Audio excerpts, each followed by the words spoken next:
It's dark 30. Headed to go pick up my buddy Josh. We're gonna film this hunt for Crispy. This is a hunt I've done before. We're headed to Arizona, and man, do we have a long drive. I bet it's a 24-hour drive one way. I kind of know how these East Coast guys feel coming out west elk hunting. So long drive.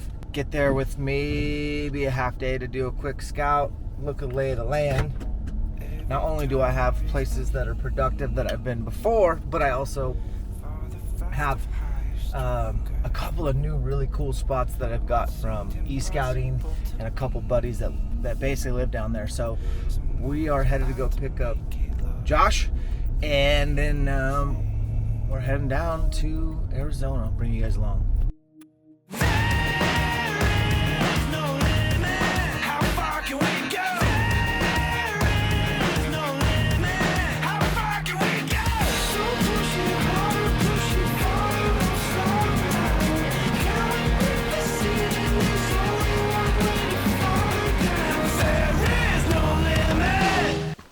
Good morning. Welcome to Arizona. We drove nonstop. Pulled up not too long ago. Took a 45-minute nap.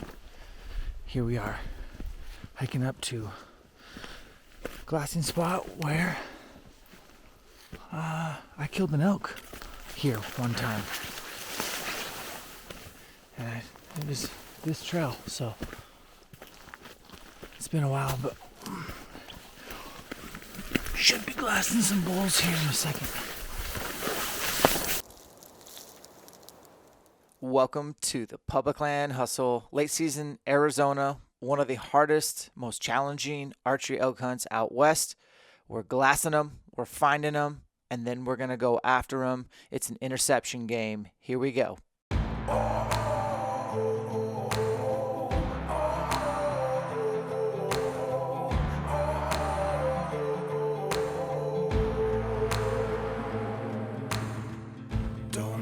Do what I should.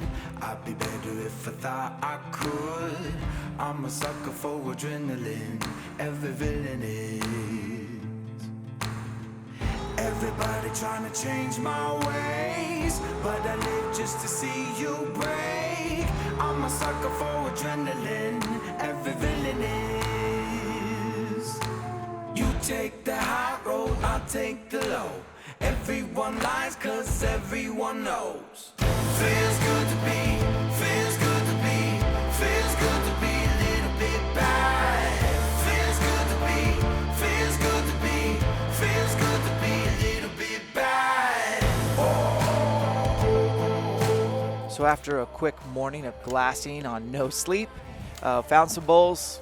We're gonna set up camp, shoot some arrows, and get ready to go look for some new country, find some water sources, and hopefully start putting the pieces together on this difficult puzzle called late season Arizona archery. It's one of the most challenging hunts I've ever been on. I come alive when I lose control. Everyone lies just to ease their soul. Feels good to be, feels good to be, feels good to be a little bit bad. So we spent the rest of the day covering, I don't know, close to 60 miles on the truck, four-wheeler, going over different water tanks, dirt tanks, things like that, trying to figure out where can we find some elk to hunt, putting cameras out. This hunt's going to be epic. We're so excited, and I think we took advantage of getting down there a day early and making the most of it. Hopefully it pays off. We're all monsters, just afraid to show our colors.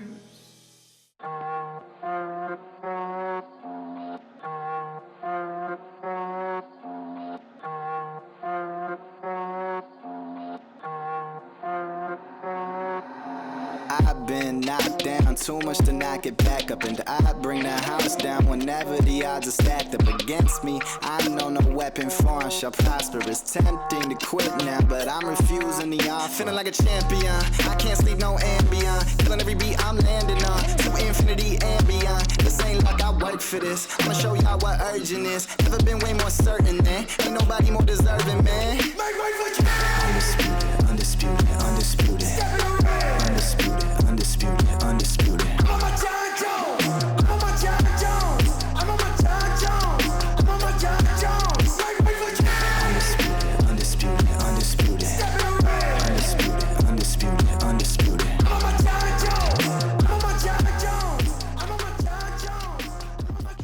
Okay guys, so it's 10:18 a.m. opening day. Closest we got to that 7x7 was 148. We got picked off by one of the bulls we didn't see, and he kind of picked us off, and we had to stare down, and then he kind of fed off. We're like, okay, cool.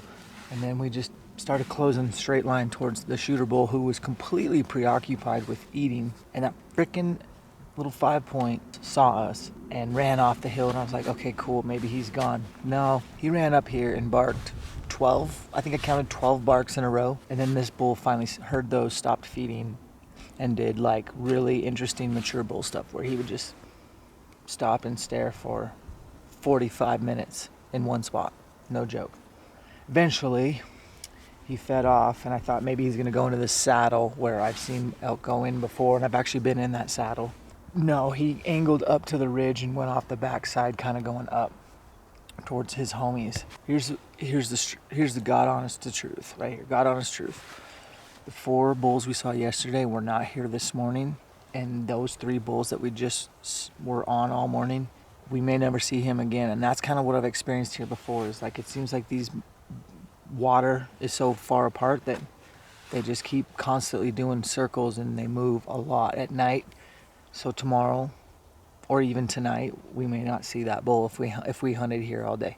I was hoping he'd bed down because it was like 10 a.m. and I was like, oh man, he's gonna bed down and we'll at least be able to get a stalk. But when they're in this oak brush, it's pretty tough to intercept them, I'm not gonna lie. I don't know the next plan, honestly, right now. It's pretty early in the day. There's another spot I wanted to check out, but that bull right there, with my basic mathematics, was every bit of 360 and could be more.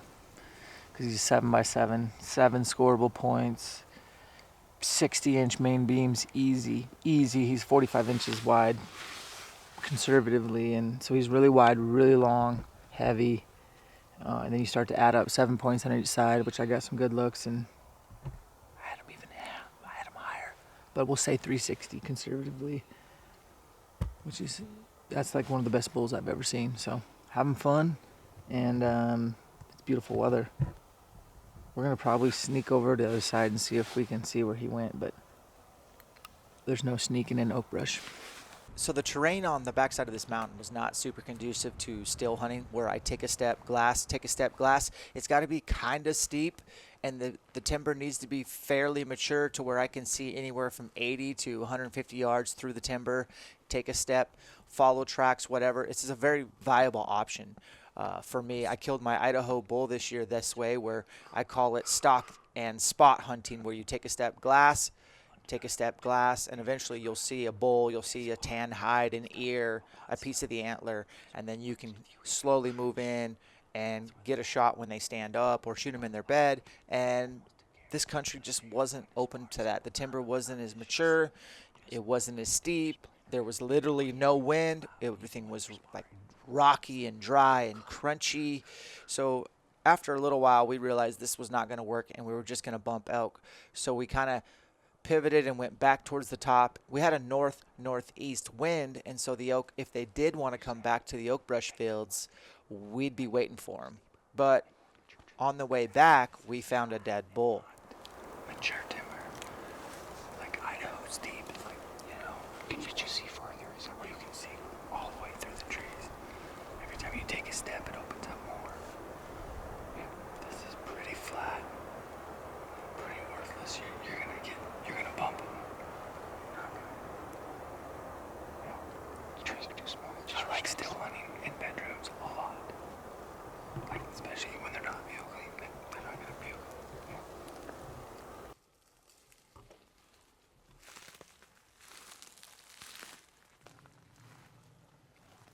Walking up on this bull was amazing. This is a 320 class 6-point. Been dead for several weeks. You can see bird crap everywhere. Did a quick autopsy. Didn't see any broadhead or bullet entry, exit. Not sure what killed this bull. Really nice, handsome bull. Wanted to pack the skull out. Trust me, ivories were still in the skull. But in the state of Arizona, you cannot pack out deadheads. When the horns are attached to the skull, you got to leave it where it lies. And I think you're supposed to actually let Fish and Game know. I will say this, we found fresh boot tracks right next to the kill, like boot tracks from this earlier in the day. And we thought that was interesting that somebody else had found this as well and left it, so they did the right thing. That's good. We marked the waypoint, and just kind of a shame. This bull looked like he was in his prime. I don't know if a mountain lion got him. He definitely had some wounds on his neck, but yeah, nature is metal. And this was really a cool, unique find, but we had to walk away. There's other states like New Mexico, my home state of Washington, where, you know, you just can't pack out dead heads. So know your rules before you go. Just heard 2 bulls sparring. I don't know, how far would you say?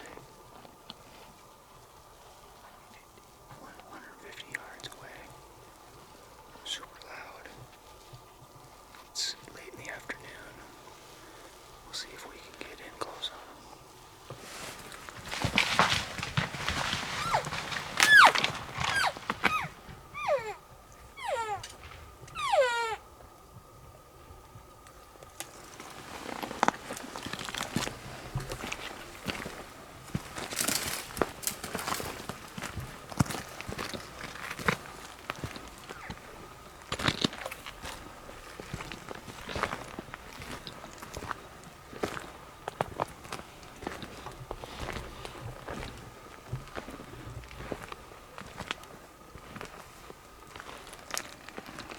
Just bumped his 6 point at 30 yards. Like, not bad at all. Like, he just kind of was walking away. And Josh came up to me, and I was like, okay. I started cow calling just a little. And there must have been a bull like 10 yards from us on the other side of the bush. He just exploded.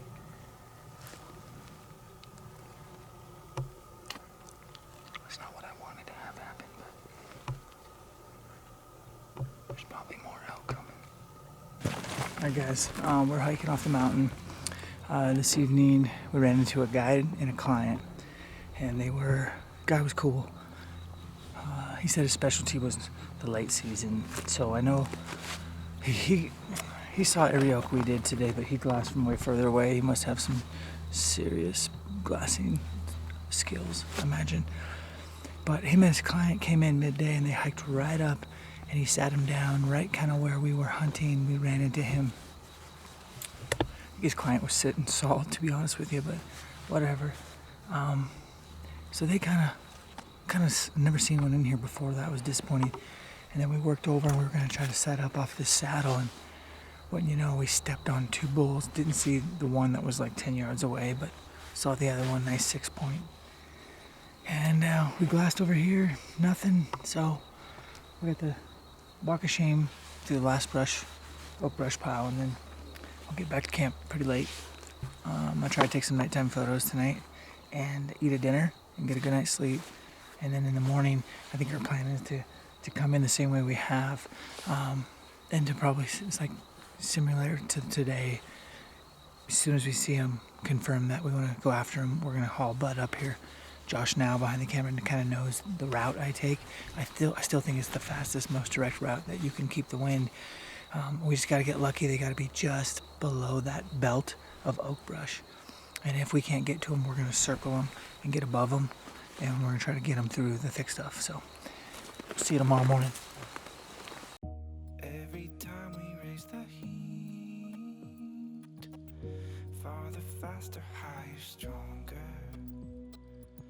What seemed impossible to beat, someone is bound to make it look easy.